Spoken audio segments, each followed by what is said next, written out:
Bonjour DG. Nous sommes à quelques jours de la 29e édition du FESPACO. Et dites-nous l'état actuel des préparatifs. Merci. Merci beaucoup. Merci d'être venu dans notre petite demeure FESPACO. C'est toujours un plaisir de vous recevoir ici. Oui, l'état des préparatifs, ça se poursuit comme on avait déjà planifié il y a un an. Aujourd'hui, on est très content de l'évolution des choses. Et surtout que la sélection des films a été faite, qui est une des étapes les plus grandioses même du festival. Et surtout que cette année, on a reçu tellement de films, on a reçu plus de 1400 films. Nous avons sélectionné 235 films, ce qui revient à dire que nombreux sont ces réalisateurs, ces producteurs qui veulent venir au Burkina Faso et que l'engouement est là. En même temps, du coup, c'est ce qui nous demande aussi, à nous, organisateurs aussi, et de revoir le dispositif pour pouvoir accueillir ce monde qui viendrait à Ouagadougou. Donc, certainement aussi ce qui revient à parler des hôtels.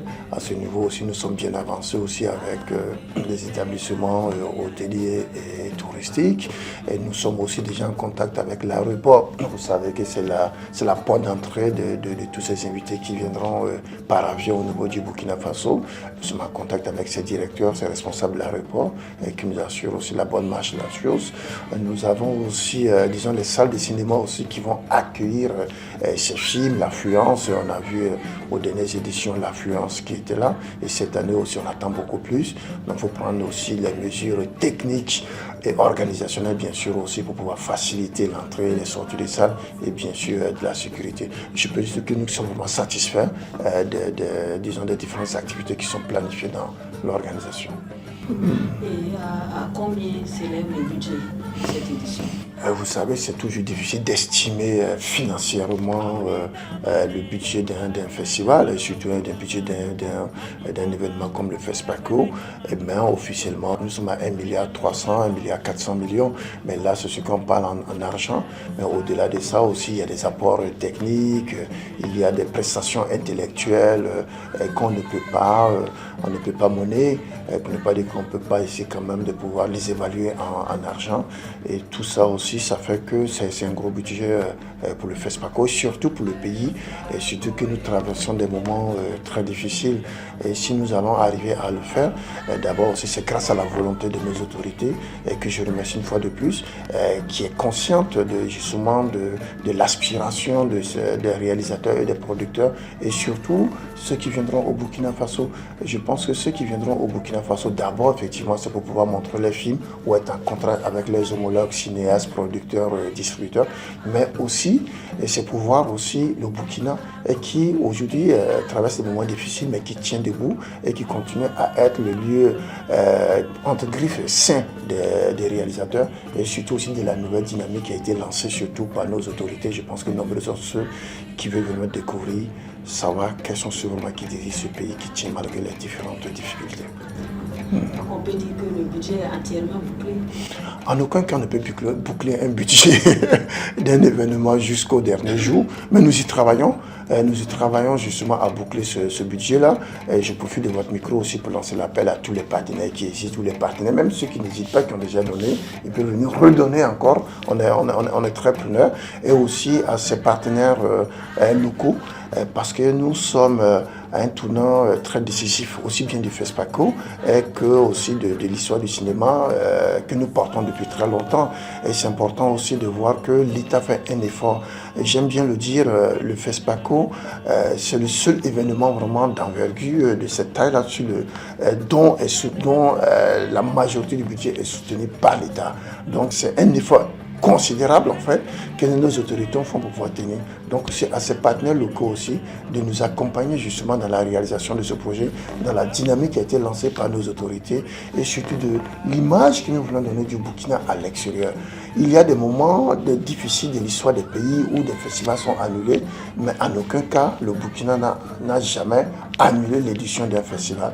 Donc je tire vraiment mon chapeau, bien sûr, à nos autorités et surtout aussi à toutes ces personnes aussi qui croient au Burkina et aussi qui sont aussi dans la dynamique aussi et que nous sommes pour la relance de notre pays. Le FESPACO, cette année, se tient sous le thème Cinéma d'Afrique et identité culturelle. Que traduit le choix de ce thème? Non, le thème, il traduit justement aussi de la vision globale, de la dynamique aussi que nous sommes aujourd'hui au niveau du Burkina Faso, une fois de plus par nos autorités aussi, de les identités culturelles aussi qui font le fondement de nos sociétés, qui font le fondement aussi de notre souveraineté aussi.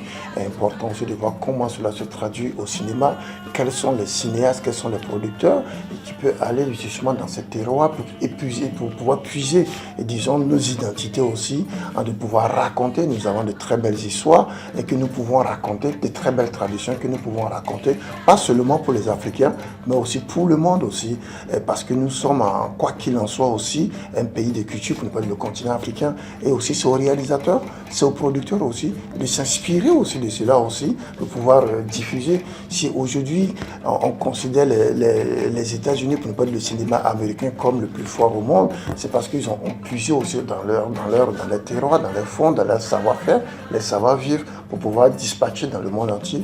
Et nous souhaitons aussi que les réalisateurs, les producteurs africains aussi fassent les mêmes choses. Les principaux défis à relever pour garantir le succès du FESPACO 2025. Le grand défi d'abord pour nous, de la délégation générale d'abord, c'était vraiment de pouvoir garder ce label FESPACO dans ces moments difficiles, c'est-à-dire le choix artistique de ces films que nous avons fait, dont déjà est salué par le monde des professionnels. On est déjà très content, on est vraiment très fiers de pouvoir, traverser cette étape. Et le second défi aussi, c'est la question du financement du festival. Vous savez que c'est vrai que l'État burkinabé a toujours été le premier et le grand partenaire financier de cet événement. Et aussi, dans des situations difficiles aussi, il y a des priorités un peu partout, mais en même temps de pouvoir garantir aussi la qualité de management, la qualité d'organisation aussi, et demande aussi un effort considérable financier. Une chose que l'État aussi, tout ce ne peut pas faire aussi, c'est de voir aussi avec des partenaires locaux et étrangers, et nous continuons à y travailler, et cela se présente bien. Quoi qu'il en soit, nous allons vraiment faire un FESPACO, pas au rabais, mais un FESPACO dans toute sa dimension. Et le dernier défi, qui est très important justement, qui arrive vraiment à pouvoir mettre tout ça en musique, c'est la question de la sécurité. Et dernièrement, j'en parlais, c'est que nous sommes habitués vraiment à faire un FESPACO dans des conditions très difficiles, et nos autorités sont conscientes qui nous garantissent de la sécurité. Nous avons déjà eu le cas en 2021, en 2023, et nous sommes sûrs aussi qu'en 2025, nos autorités aussi nous portent leur soutien, nous garantissent aussi de mettre les efforts aussi pour que ceux qui viendront, d'abord pour montrer les films, pour rencontrer les gens et pour voir la dynamique qui est lancée par nos premiers responsables aussi, qu'ils soient rassurés que la garantie aussi est assurée justement pour le séjour à Ouaga. Quelles sont les innovations prévues pour cette édition? Oui, c'est toujours important pour un événement comme le FESPACO, qui, je crois que vous et moi, qui est plus âgé que nous avons hérité. C'est toujours important aussi de toujours apporter ces innovations. C'est ça aussi qui fait la beauté d'un festival. C'est ça aussi qui fait qu'un festival aussi arrive aussi à engorger aussi un autre public. Ce que nous avons cette année, c'est le prix du public. Le prix du public parce que le FESPACO, malgré son caractère professionnel aussi, reste populaire. Et ce côté populaire aussi, nous devons donner la parole, nous devons donner aussi, la possibilité à ce côté populaire aussi de voter, de donner leur mot aussi dans le palmarès. Donc il y aura un prix, le prix du public, qui est parrainé, qui est soutenu par la RTB, notre grand partenaire du FESPACO. Et l'autre, innovation que nous avons aussi, c'est beaucoup plus au niveau de la programmation. Cette année, nous avons la semaine de la critique. Et nous donnons aussi la possibilité, une fenêtre, à des films aussi que nous avons du mal à classer dans certaines sections, vu les caractères originaux, vu la forme de narration, vu l'objectif qu'il veut atteindre à travers la forme de narration, le caractère artistique du film. Donc, ils sont mis dans la section semaine de la critique. Et aussi nous avons cette année une exposition dans la cour du FESPACO, dans le bâtiment du FESPACO, et des personnalités inspirantes du cinéma africain. Si nous sommes là aujourd'hui parlant du cinéma, c'est parce qu'il y a eu des hommes et des femmes qui ont consacré soit leur vie, leur énergie, leur intelligence aussi, pour construire aussi un cinéma fort. Un cinéma pas juste seulement pour l'Afrique ni pour le Burkina, mais un cinéma qui parle au monde. Et nous avons aussi cette responsabilité morale aussi, de leur aussi donner une place aussi au sein de notre maison qui est unique dans le monde entier. Le FESPACO, c'est le seul festival au monde qui dispose d'un bâtiment qui nous revient à part entière. Donc nous sommes fiers de cela. Et donc ces personnalités inspirantes-là seront exposées pour vous, pour nous et pour ceux qui hériteront le FESPACO demain ou dans les mois ou dans les années à venir. Nous savons que le FESPACO 2025 a battu le record en termes de nombre de visiteurs et de filmographie. Et quelles stratégies ont permis d'obtenir ces résultats? Vous me posez une colle. Quelles stratégies ont permis de poser ce... Non, je dirais d'abord c'est l'engouement. C'est l'engouement aussi, c'est la qualité artistique que nous proposons. D'abord c'est ça. Vous savez, comparé à un festival, on ne part pas juste pour voir des films, on part pour rencontrer des belles personnes, pour pouvoir voir le marché. Je dis que c'est la dynamique aussi qui est lancée aussi au sein de ce festival aussi, qui a poussé les gens à venir au FESPACO pour voir ça. Et au-delà de ça aussi, je pense qu'il y a de nombreux curieux aussi qui veulent voir aussi quels sont ces hommes et ces femmes qui dirigent ce pays, qui traversent des moments difficiles mais qui tiennent debout. Moi, c'est mon opinion personnelle, mais je crois que c'est ça aussi. Et je crois que aussi, c'est dû aussi que notre pays est résilient. Notre pays est résilient, notre pays aussi est déterminé aussi, on n'a jamais rien lâché aussi. C'est notre spécificité comme ça dans le concert du monde et c'est notre aussi savoir-faire aussi. Vous savez que c'est important. Au Burkina, on a cette chance aussi d'avoir des hommes qui ont le savoir-faire, qui ont le savoir aussi de pouvoir exister, créer, innover. Dans les moments difficiles, c'est ça qui fait notre Burkina, si je peux dire ça ainsi. Et aussi, nombreux sont ces personnes qui veulent savoir comment ça se fait. Et je pense que c'est la combinaison de tout ça, c'est la conjugaison de tous ces éléments-là qui font que les gens sont curieux de venir. Et on espère bien, Inch'Allah, on va pas les décevoir. Combien de festivaliers sont attendus à cette biennale dédiée au 7e art? Oui, je pense qu'on n'aura pas moins de 2000 festivaliers qui viendront à Ouaga. De l'extérieur d'abord, pas moins de 2000 personnes qui viendront. Et je pense que c'est beaucoup plus aussi. Je donne les chiffres que nous avons en termes d'accréditation. Voilà, et on attend beaucoup plus. Quelles sont les dispositions prises pour assurer la sécurité des festivaliers? Cela ne relève pas de mes qualités, de mes capacités. Je suis un directeur de festival, un directeur artistique qui sait choisir les films, identifier les personnes pour animer les concerts, les choses. Mais je n'ai pas cette qualité en matière de sécurité. Non, mais je pense que ça c'est laissé à ceux qui sont chargés de la commission de la sécurité pour cela. Mais je peux profiter aussi pour dire que je rassure vraiment tous les festivaliers qui viendront du monde d'ailleurs ou d'ici, parce que nous avons déjà cette forte expérience vraiment de sécurisation des événements. Et nous avons confiance aussi, nos autorités aussi nous ont soutenus en cela aussi. Et je suis sûr qu'au jour J, le monde entier sera fier de nous.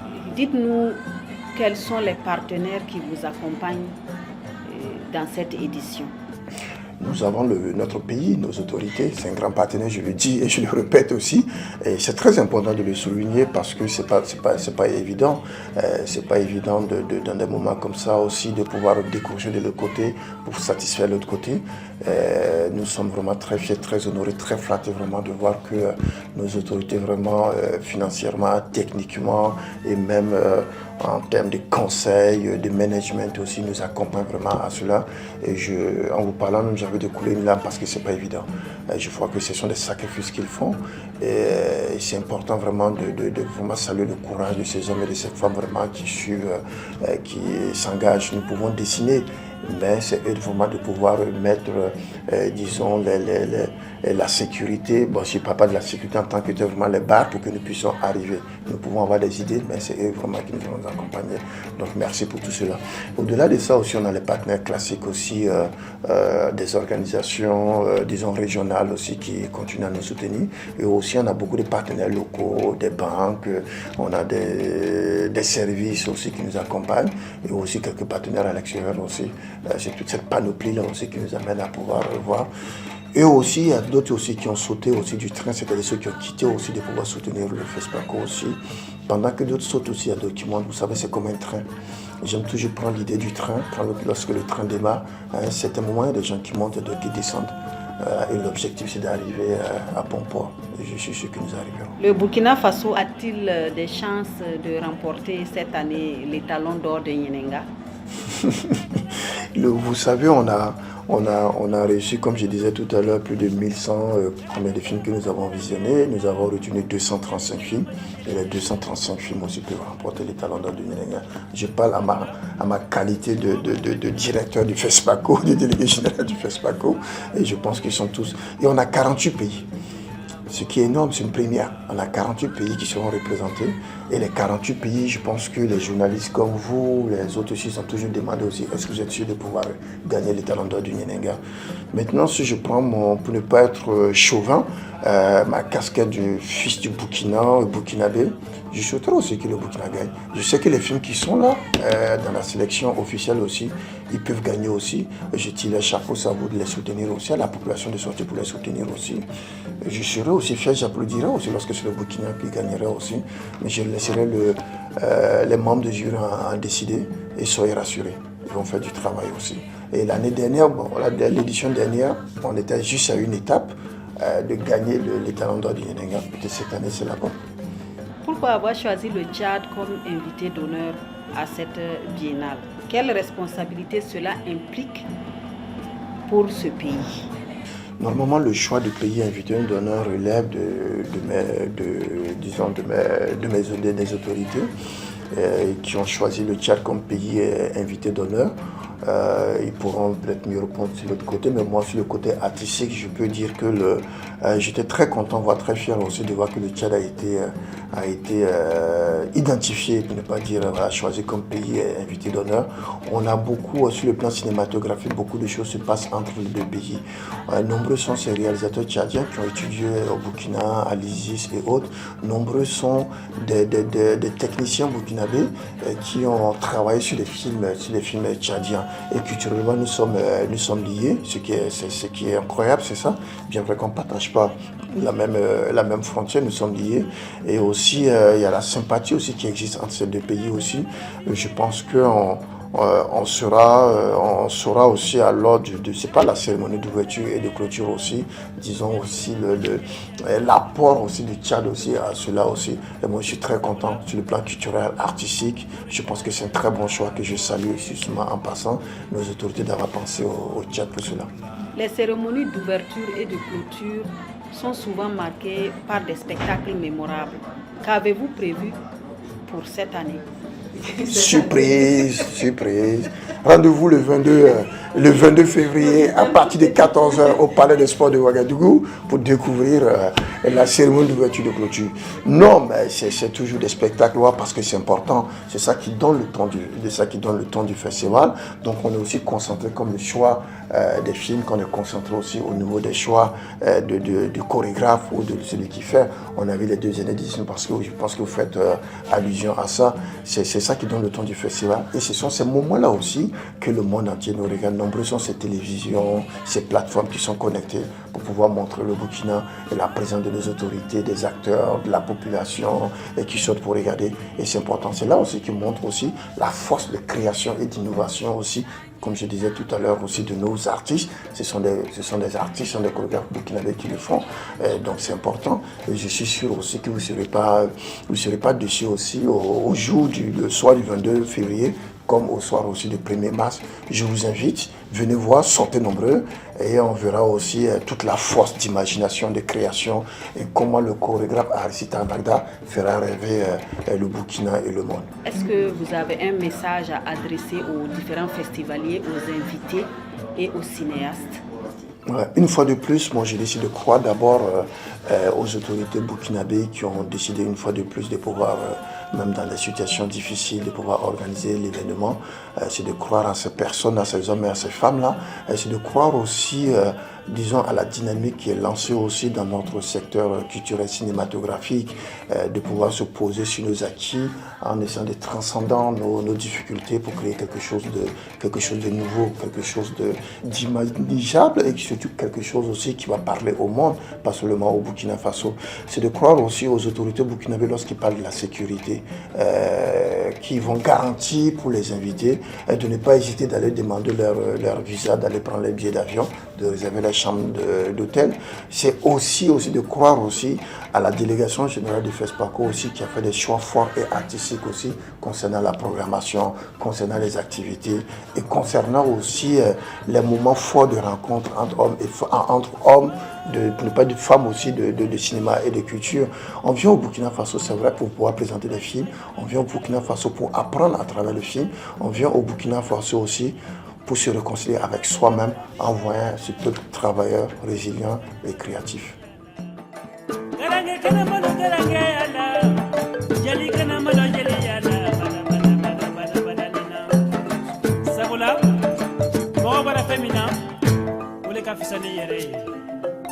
Alama ubalula farafina nyamande